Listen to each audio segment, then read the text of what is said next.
li bajarê Qamişlo xwepêşandanek li dar ket li ser vexwendina Encûmena Giştî ya Livlivîna Ciwanên Kurd li Sûriyê bo piştgirî û daxwaza azadiya hemî girtiyên Kurd di zindanên rejîmê de. Girtiye me teqebayî te girtiye şoreşa Sûrî taybet girtiye Kurd û Kurdistanê Kurd divê hepsa ceva diktatora me dixwestin dengê xwe bigihînewa em ji bîr nakin em biwarinin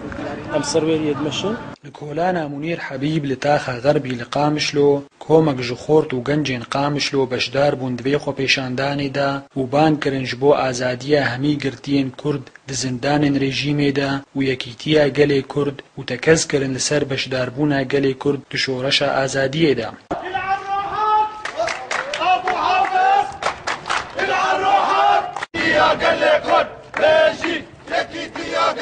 ji bo girtiyê me di zindana de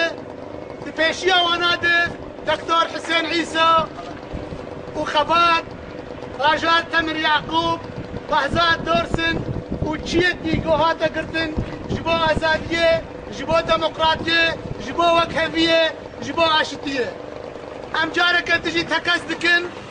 em takîr dikin bu em mak milletê Kurdin dire Sûriyayê de em beşekin ji şoreşa Sûriyayê em dilê şoreşa Sûriyayê de û her wiha jî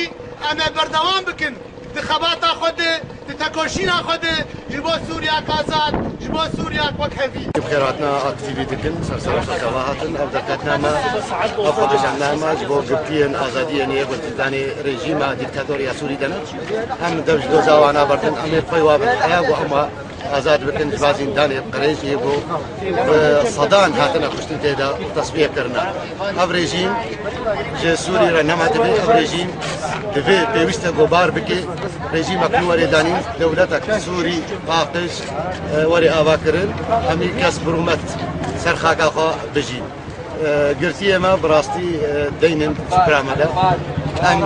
دوزاوانا بردن حياني كو اما سربت آزاد بردن هێژایە گوتنێک و چالاکڤان جگەرخوین مەلا ئەحمەد یەک و بەری چەند ڕۆژان هات بەردانج زندان رێژیمێ بەشدار بوو دوێ خۆپێشاندانێدا. میران کوردۆ،